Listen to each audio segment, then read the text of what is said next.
जय हिंद दोस्तों स्वागत है आपका आपके अपने यूट्यूब चैनल अभिषेक यतवर इन्फॉर्म में। और दोस्तों जैसा कि सभी को पता है कि दोस्तों 8 बजे हमारे इस यूट्यूब चैनल के माध्यम से आपको दोस्तों डेली क्लास मिलती है जीके जीएस की। तो दोस्तों आज हमारा प्रैक्टिस सेट नंबर 13 है और जो कि दोस्तों टॉप यहाँ पर हम कितने टॉप 30 जीके जीएस के क्वेश्चन करने वाले हैं जो कि प्रीवियस ईयर के आधार पर है। और दोस्तों ये जो क्वेश्चन है आज आपको रिपीटेड क्वेश्चन मिलेंगे जो कि मैंने पिछले कुछ वीडियो में करा दिए हैं। तो दोस्तों आपको अपना रिविजन भी करते चलना है और दोस्तों कुछ नई चीज़ों को दोस्तों अपने माइंड में सेट करते हुए भी चलना है। तो दोस्तों आज 30 क्वेश्चन में से आपका कितना स्कोर होता है कमेंट में लास्ट में बताना है और दोस्तों एक एक क्वेश्चन को दोस्तों ध्यानपूर्वक समझते हुए चलना है। तो दोस्तों स्टार्ट करते हैं आज के इस सेशन को। तो दोस्तों सबसे पहला क्वेश्चन आपका यहाँ पर ये है कि राजा अशोक ने अंतिम युद्ध कौन सा किया था।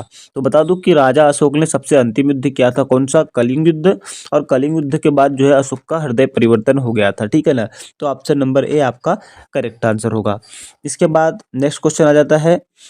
नेक्स्ट क्वेश्चन इस प्रकार से है कि जो है आपका विश्व का सबसे गहरा महासागर कौन सा है। तो मैं आपको बता दूं विश्व का सबसे जो गहरा महासागर है वो आपका प्रशांत महासागर है। और बात की जाए किसकी, सबसे जो है आपका छोटे महासागर की, तो सबसे छोटा महासागर आपका आर्कटिक है, ठीक है। तो अगर से पूछ लेता है कि सबसे गहरा महासागर कौन सा है तो प्रशांत महासागर और सबसे छोटा तो आर्कटिक, ठीक है। इसके बाद नेक्स्ट क्वेश्चन ये आ जाता है कि जो है बस्तर बस्तर भारत के कौन से राज्य में स्थित है। तो मैं बता दूं बस्तर जो है भारत के छत्तीसगढ़ राज्य में स्थित है। और आपने सुना भी होगा कि बहुत सारे नक्सली हमले होते हैं बस्तर में। तो दोस्तों सबको पता है कि छत्तीसगढ़ नक्सल प्रभावित क्षेत्र है और यहाँ के एक बस्तर जो क्षेत्र है इसका यहाँ पर जो है बहुत नक्सली हमले होते हैं। और हमारे जवान दोस्तों अपना दमखम दिखाते हुए नक्सलियों के साथ दोस्तों लोहा लेते हैं, है ना, ठीक है। अब इसके बाद नेक्स्ट क्वेश्चन आ जाता है चौथा नंबर का क्वेश्चन ये है कि जो है किस नदी को तिब्बत में सिंधी खमब के नाम से जाना जाता है। दोस्तों मैं आपको बता दूं आपको इस वीडियो को 360 की क्वालिटी में देखना है तो आपके लिए ठीक रहेगा, ठीक है ना। तो 360 की क्वालिटी में देखिए आपको ये जरूर समझ में आएगा। तो जो है किस नदी को सिंधी खमब के नाम से जाना जाता है।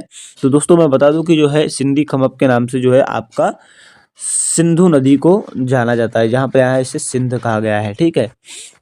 इसके बाद नेक्स्ट क्वेश्चन आ जाता है कि इंदिरा गांधी गोल्ड कप किस खेल से संबंधित है ना। इंदिरा गांधी गोल्ड कप किस खेल से संबंधित है, हॉकी से या बैडमिंटन से या क्रिकेट से या फुटबॉल से। तो मैं बता दूं कि हॉकी से संबंधित है, ठीक है। और मैं एक आपको होमवर्क देता हूं कि जो है दिलीप ट्रॉफी किस खेल से संबंधित है, ठीक है। ये आपको कमेंट में बताना है, ठीक है। ये होमवर्क है आपका। इसके बाद नेक्स्ट क्वेश्चन आ जाता है। नेक्स्ट क्वेश्चन इस प्रकार से है कि राज्यसभा के सदस्यों का कार्यकाल कितने वर्ष का होता है। तो मैं बता दूं कि जो राज्यसभा के सदस्यों का होता है वो राज्यसभा के सदस्यों का कार्यकाल कितने वर्ष का होता है, 6 वर्ष का होता है। लेकिन अगर से आपको विधानसभा और लोकसभा पूछ ले तो वो आपका 5 साल हो जाएगा। विधानसभा और लोकसभा किसका, विधानसभा और लोकसभा का 5 साल, लेकिन राज्यसभा का 6 साल, ठीक है। इसके बाद नेक्स्ट क्वेश्चन आ जाता है आपका। नेक्स्ट क्वेश्चन इस प्रकार से है, क्या है नेक्स्ट क्वेश्चन में आप देख सकते हैं कि जो है पेले किस खेल से संबंधित है। तो पेले आपको बता दूं कि जो पेले होता है ये पेले किस खेल से संबंधित है आपको ये बताना है। तो जो बता दूं कि यहाँ पर टेबल टेनिस भी ऑप्शन में है, फुटबॉल भी है, हॉकी भी है, बेसबॉल भी है। तो बता दूं कि जो आपका पेले खेल होता है ये फुटबॉल से संबंधित होता है, ठीक है। ये आंसर होगा आपका फुटबॉल। इसके बाद नेक्स्ट क्वेश्चन आ जाता है 8वें नंबर का कि विश्व बैंक का मुख्यालय कहाँ पर है। विश्व बैंक का मुख्यालय कहाँ पर है। तो बता दो विश्व बैंक का मुख्यालय जो है वाशिंगटन डीसी में है, जो कि संयुक्त राज्य है ना। ये आपको बता दूं तो वाशिंगटन डीसी जिन भी भाइयों ने सोचा है उनका करेक्ट आंसर होगा। उसके बाद नेक्स्ट क्वेश्चन आपका आ जाता है। नेक्स्ट क्वेश्चन इस प्रकार से है कि जो कौन सा कथन 1857 की क्रांति की शुरुआत से संबंधित है ना। तो दोस्तों चौरा चौरी है या मेरठ है या झांसी है या जलियांवाला बाग है। तो बता दूं कि जो 1857 की क्रांति थी मेरठ से हुई थी और मंगल पांडे नामक आदमी ने, एक सैनिक ने जो है चर्बी लगे कारतूसों को मुंह से काटने से मना कर दिया था, जिसके बाद दोस्तों ये क्रांति शुरू हो गई थी, है ना। तो यहाँ के मेन जो है क्रांतिकारी जैसे तात्या टोपे हो गया, बहादुर शाह जफर हो गया, मंगल पांडे हो गया, ये जो है इसके क्रांतिकारी थे 1857 की क्रांति के। कभी पूछ लेता है तो आप याद रख लीजिएगा, है ना। इसके बाद नेक्स्ट क्वेश्चन आ जाता है आपका यहाँ पर कि नोबेल पुरस्कार जीतने वाले पहले भारतीय कौन थे। तो बता दूं कि जो नोबेल पुरस्कार जीतने वाले पहले भारतीय कौन थे, तो बता दूं कि वो थे आपके कौन, आपके रविंद्रनाथ टैगोर जी थे, जिन्हें सन 1913 में मिला था नोबेल पुरस्कार। किसके क्षेत्र में? साहित्य के क्षेत्र में। किसके?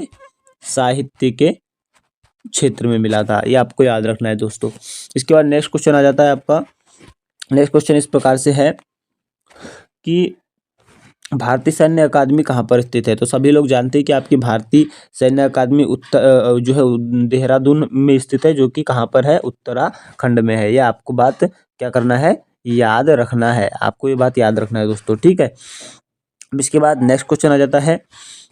नेक्स्ट क्वेश्चन इस प्रकार से है कि 12वें नंबर का क्वेश्चन रहेगा हमारा। अब आपका नेक्स्ट क्वेश्चन कि सबसे पहले चांद पर मनुष्य को किस देश ने भेजा है ना। सबसे पहले चांद पर मनुष्य को किस देश ने भेजा। तो मैं बता दूं कि जो है सबसे पहले चांद पर मनुष्य को जो देश ने भेजा, उस देश का नाम है क्या दोस्तों? उस देश का नाम है आपका संयुक्त राज्य अमेरिका, जिसको दोस्तों क्या कहते हैं? संयुक्त राज्य अमेरिका को यूएसए भी कहते हैं, ठीक है। इसके बाद अगर से कभी पूछ लेता है कि जो आदमी चांद पर सबसे पहले गया उसका नाम क्या है, तो उसका नाम है नील आर्मस्ट्रॉन्ग, ठीक है। ये है ना, जो सबसे पहले गया था आदमी का नाम। उसके बाद नेक्स्ट क्वेश्चन आ जाता है कि सरदार सरोवर बांध किस नदी पर बनाया गया। तो नर्मदा नदी पर बनाया गया, ठीक है। अब इसके बाद नेक्स्ट क्वेश्चन आ जाता है कि दोस्तों 14वें नंबर का क्वेश्चन है कि संविधान की ड्राफ्टिंग कमेटी में कितने सदस्य होते हैं। तो संविधान की जो ड्राफ्टिंग कमेटी होती है उसमें 7 सदस्य होते हैं। तो कितने? 7 सदस्य, ठीक है।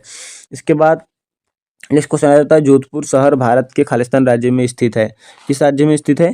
तो जोधपुर शहर जो है आपके जोधपुर शहर भारत के किस राज्य में स्थित है? उत्तर प्रदेश, पश्चिम बंगाल, महाराष्ट्र या राजस्थान। तो बता दूं कि जो है ये आपके किस शहर में स्थित है दोस्तों? राजस्थान में स्थित है, ठीक है। ये आपका करेक्ट आंसर होगा। जोधपुर हो गया, जयपुर हो गया, ये राजस्थान में स्थित है ना। और जयपुर को दोस्तों क्या कहते हैं? गुलाबी सिटी के नाम से भी जाना जाता है, ठीक है ना। इसके बाद नेक्स्ट क्वेश्चन आ जाता है आपका यहाँ पर, जो कि यहाँ से आपके किसके? साइंस के क्वेश्चन चालू हो रहे हैं। साइंस के क्वेश्चन चालू हो रहे हैं। साइंस के क्वेश्चन इस प्रकार से आप देख सकते हैं कि मिट्टी में पौधे उगाने के लिए खालिस्तान का होना जरूरी है। तो मिट्टी में पौधे उगाने के लिए नाइट्रोजन का होना जरूरी है। नाइट्रोजन आपका करेक्ट आंसर होगा, ठीक है।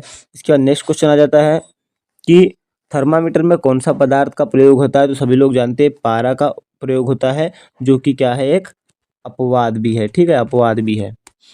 इसके बाद नेक्स्ट क्वेश्चन आ जाता है कि H2O2 H2O2 जो है किसका सूत्र है। तो ये हाइड्रोजन पराऑक्साइड का सूत्र है, ठीक है। आपका ये करेक्ट आंसर होगा। इसके बाद नेक्स्ट क्वेश्चन आ जाता है कि एक ही तत्व के परमाणु जिनका पिंड उनका अलग अलग होता है उनको क्या कहते हैं। तो एक ही तत्व के परमाणु जिनका पिंड उनका अलग अलग होता है, तो उनको क्या कहते हैं? तो उनको कहते हैं दोस्तों समस्थानिक। समस्थानिक आपका करेक्ट आंसर होगा, समस्थानिक, ठीक है। उसके बाद नेक्स्ट क्वेश्चन आ जाता है कि सबसे हल्का गैस कौन सी है। तो सबसे हल्का गैस कौन सी है? तो दोस्तों सबसे हल्की गैस होती है आपकी हाइड्रोजन। ये आपका करेक्ट आंसर होगा, ठीक है। इसके बाद नेक्स्ट क्वेश्चन आ जाता है। नेक्स्ट क्वेश्चन इस प्रकार से आपका, मैं बता रहा हूँ दोस्तों, यहाँ से डिक्टो क्वेश्चन आपको देखने को मिलेंगे आपके एग्जाम में, है ना। आपको इसलिए दोस्तों ध्यानपूर्वक अपने माइंड में स्कैन टेक्निक का उपयोग करके जो भी मैं यहाँ पर बता रहा हूँ उसको स्कैन कर लेना है आंसर को, ठीक है ना। मतलब बिजली की वायरिंग के लिए निम्न में से कौन सा सबसे उपयोगी है, यानी बिजली की वायरिंग के लिए सबसे उपयोगी कौन सा है। तो बिजली की वायरिंग के लिए सबसे ज़्यादा उपयोगी होता है दोस्तों तांबा। सभी लोग जानते हैं कि तांबा के वायर भी ज़्यादातर यूज होते हैं, है ना। तो तांबा जो है आपका करेक्ट आंसर होगा। इसके बाद क्वेश्चन आ जाता है नेक्स्ट क्वेश्चन। नेक्स्ट क्वेश्चन इस प्रकार से है कि ब्रोमीन एक क्या है। ब्रोमीन एक क्या है आपका, जो है अपधातु है या अधातु है या आपका धातु है या प्लास्टिक है ना। तो दोस्तों बता दूं मैं कि जो ब्रोमीन होता है ये आपका अधातु होता है। और दोस्तों आवर्त सारणी के 17वें समूह का तत्व होता है आपका ब्रोमीन, और ये तीसरा हेलोजन तत्व होता है। कौन सा होता है? तीसरा हेलोजन तत्व होता है, ठीक है। तो आपको याद रखना है कि समूह 17 का तत्व है ब्रोमीन, और हेलोजन यानी तीसरा हेलोजन तत्व है, ठीक है। और जो है ये अधातु होता है ब्रोमीन, ठीक है। आपको उम्मीद है कि ये जो है क्वेश्चन कभी नहीं भूलेंगे आप। उसके बाद नेक्स्ट क्वेश्चन आ जाता है कि दो या दो से अधिक धातुओं के समांगी मिश्रण को क्या कहते हैं। तो मिश्र धातु कहते हैं, आपका करेक्ट आंसर होगा, ठीक है। इसके बाद नेक्स्ट क्वेश्चन आ जाता है कि लार जो है खालिस्तान के पाचन में मदद करती है ना। लार किसके पाचन पाचन में मदद करती है, तो आपका जो है ये लार जो होता है किसके पाचन में मदद करती है, तो तेल मतलब स्टार्च एक प्रकार से कह सकते हैं। अगर से आपको ऑयल ना दिख जाए यहाँ पर स्टार्च ऑप्शन दे दें तो स्टार्च जो है आपका करेक्ट आंसर होगा। जो लार जो है आपका स्टार्च के पाचन में मदद करती है, ठीक है ना। इसके बाद नेक्स्ट क्वेश्चन आ जाएगा कि भूकंप की तीव्रता खालिस्तान पर मापी जाती है ना। तो सभी को बता दूं जो भूकंप की तीव्रता होती है वो किस पर मापी जाती है, तो वो रिएक्टर पैमाने पर मापी जाती है। रिएक्टर पैमाना आपका करेक्ट आंसर होगा। इसके बाद नेक्स्ट क्वेश्चन आ जाता है कि सांप किस वर्ग में आते हैं, है ना। सांप जो है आपकी किस वर्ग में आते हैं, तो सभी को बता दूं कि सांप जो है आपके किस में आते हैं, सरीसृप वर्ग में आते हैं, जो कि रेंगते हैं, है ना। अब नेक्स्ट क्वेश्चन आ जाएगा 27 नंबर का प्रश्न ये है कि मनुष्य के शरीर की सबसे बड़ी हड्डी कौन सी होती है, तो सबसे बड़ी हड्डी होती है फीमर होती है, जो कि कहाँ होती है, आपके जांघ में होती है। इसके बाद नेक्स्ट क्वेश्चन आ जाएगा 28वें नंबर का है कि निम्नलिखित में से कौन सी बीमारी वायरस के कारण होती है ना। मतलब निम्न में से कौन सी बीमारी जो है वायरस के कारण होती है, ये जिसको अपन बोल सकते हैं कि जो है यानी कौन सी बीमारी है जो वायरस के कारण होती है, टाइफाइड, मलेरिया, जुखाम या हैजा। तो मैं आपको बता दूं कि जो आपका जुकाम होता है, जुकाम आपके किसके कारण होती है, आपके वायरस के कारण होता है, ठीक है ना। इसके बाद नेक्स्ट क्वेश्चन आ जाएगा दोस्तों आपका रक्तचाप किस ग्रंथि ग्लैंड के द्वारा नियंत्रित किया जाता है। तो मैं बता दूं कि जो रक्तचाप होता है आपका एड्रिनल ग्लैंड के द्वारा जो है एड्रिनल ग्रंथि के द्वारा नियंत्रित किया जाता है, जिसको अधिवृक्क ग्रंथि भी कहते हैं, ठीक है ना। इसके बाद आपका नेक्स्ट क्वेश्चन आ जाएगा। नेक्स्ट क्वेश्चन इस प्रकार से है कि रोग प्रतिरोधक पेनिसिलिन कहाँ से प्राप्त की जाती है। तो बता दूं कि जो है रोग प्रतिरोधक जो पेनिसिलिन है वो आपके कवक जिसको फंगस बोलते हैं उससे प्राप्त की जाती है, ठीक है ना। तो कवक जिसको फंगस बोलते हैं उससे प्राप्त की जाती है। तो आपका इस प्रकार से 30 क्वेश्चन यहाँ पर हो गए और 30 क्वेश्चन में से आपका स्कोर कितना रहा हमें कमेंट में ज़रूर बताना। और दोस्तों आप अगर से अभी मॉक टेस्ट दे रहे हैं तो आपका मॉक टेस्ट में स्कोर कितना आ रहा है ये भी बताना, और आप किस एआरओ से किस स्टेट के किस एआरओ से बिलोंग करते हैं ये भी बताना, ठीक है। तो मिलेंगे कल नेक्स्ट वीडियो में, और रोज़ 8 बजे क्लास होती है, आप ज़रूर लीजिएगा। जय हिंद, जय भारत।